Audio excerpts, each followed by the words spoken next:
Okay, I let this sit for a little while. Oh, I'm sorry. Wrong pan. Okay, here's that dough, very wet dough I made earlier.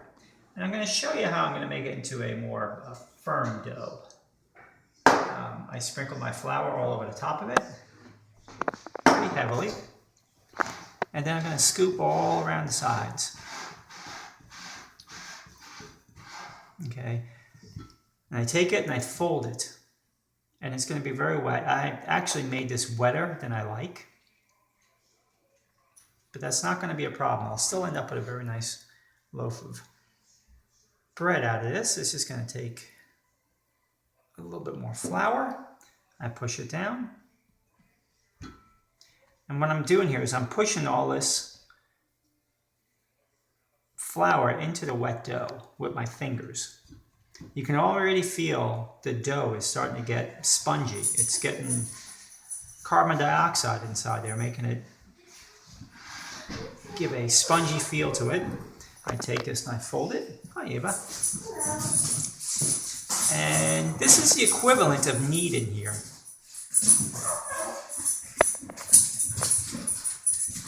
I take a little bit more flour, and again, I scoop it right on top, and I take my hand, I push it in, and I do this as much as I need it to. I still get some very sticky, wet parts of the dough. I fold it again, and I also push it against the sides. You'll see a lot of flour sticking to the sides. I want to get this wet dough. I want to get the flour worked into it. And again. And we're almost there. It's still a little bit moist right there. Okay. Now it's starting to get much more firm. What you saw before was a very wet paste of flour.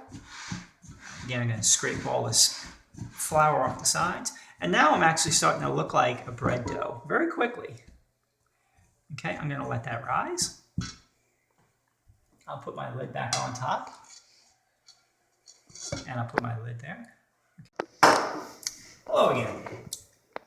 That step I just showed you where I took the very wet dough and I folded it over and over, putting the flour into it, it makes the dough drier, much more firm. The folding helps make the protein stretch and give the bread good texture. It also traps a lot of the carbon dioxide bubbles to give the bread something, it causes the bread to rise. That's a step I would do right before I go to bed at night. The next morning, before I leave for work, I do it one more time. And when I come home from all that, I'm going to see a large ball of very firm dough. It's always going to be sticky to touch. Although at this point, it shouldn't really stick to your hand just by simply touching it the way I did. But I'm going to put a little flour on here because flour keeps things from sticking. Okay, and this is the only time in this process I'm going to make a bit of a mess. I'm going to put a little flour on my table. You don't need a whole lot. Now this should come out almost like a big ball. Okay. I have a large ball of dough here. I'm going to work it down just a little bit. You don't want these big bubbles inside there, so if you can, don't try and pop them all, but try and push them down. If they pop, that's fine. You especially don't want the big bubbles at the surface because they'll just grow into a large bubble and then they'll break, and it'll make the bread less cosmetically pretty. I'll just say that. Okay, so this dough is ready. It's almost very close to baking time. I'm going to take my covered roaster and I'm going to put just a little bit of oil on the bottom of it. A little bit of spray oil. I happen to have just a little bit of flour left here. And I take that in my hand and I sprinkle just a little bit in the bottom. If I have it, sometimes I use cornmeal. Don't have any right now. And flour will work just fine. Now I'm going to take my loaf. One thing about bread dough, as you've been working this, And I'll go back to a piece I was still working on here. If you notice the way I handle the bread, I'm going to sprinkle some flour on this. A lot of times I scoop it from the bottom and I keep folding underneath. It stretches out the top. The top makes a skin. It's a very wet skin here. This dough has gotten a lot drier because I've been folding flour into it. And it's a very nice firm skin on top. You don't want to break this skin. We want to use this skin to hold the loaf of bread together. So I am going to take this and keep this skin alive. Right? Even though I pop these bubbles, I still kind of keep the skin together. Now I'm going to roll onto my bottom here. I'm going to stretch it out just a little bit. This is going to be a very thick loaf of bread.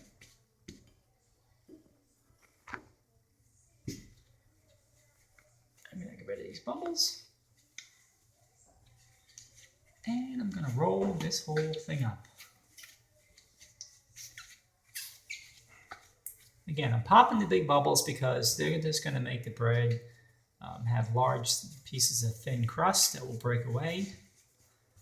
Okay, I've rolled it just a little bit on top of itself. So I take these and I pinch them together. Sometimes you got to put a little flour on your fingertips to keep the dough from sticking to you. It's important to get this seam on the bottom pretty well closed. You want the skin to be formed completely around the loaf. Okay, when I show you, if I had to get this all pinched together, get my fingers floured again. I pinch this all together, and I have this seam right along the bottom. The bread will rupture at this point, except I'm going to roll it on its belly. So now, if I show you, this actually is very resilient. Okay, I can take this. I like to sprinkle just a little bit of flour on the sides because you might have to touch the loaf while it's in the pan because we're going to let it rise inside this pan. Okay, that's exactly the way I want the loaf to look. I'm going to lay it down in here. And I get mine to go about tip to tip. It will expand some. I lay it there about tip to tip.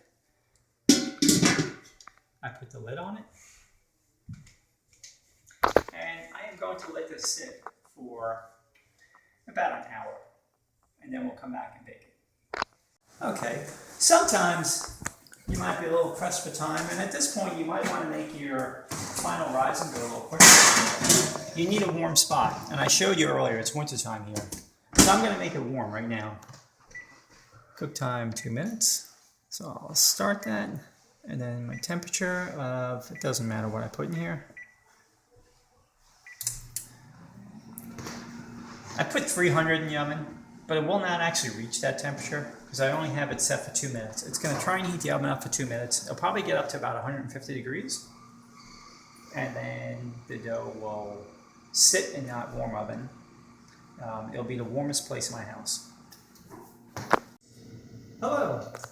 We've been letting this dough rise slowly. It's still a bit sticky. I'm going to show you that I keep sprinkling some flour on it. And whenever I get the chance, there's no real timeline, I sprinkle some flour on top of it. I spread the flour about.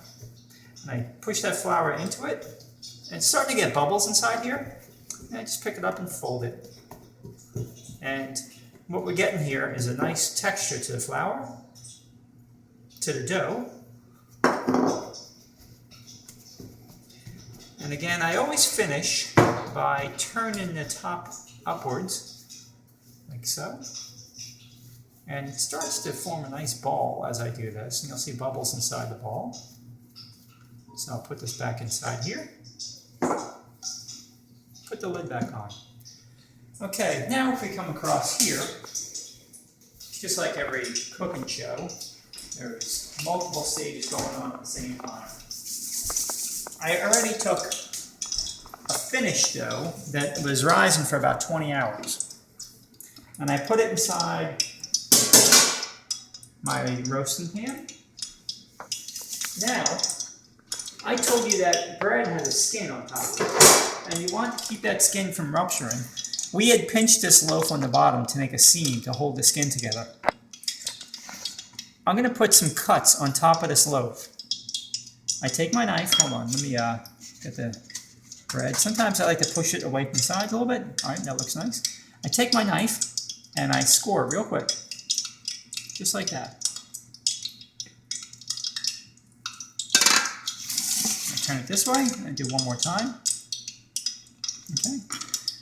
You'll see this on a lot of bread. It's not to make it look pretty.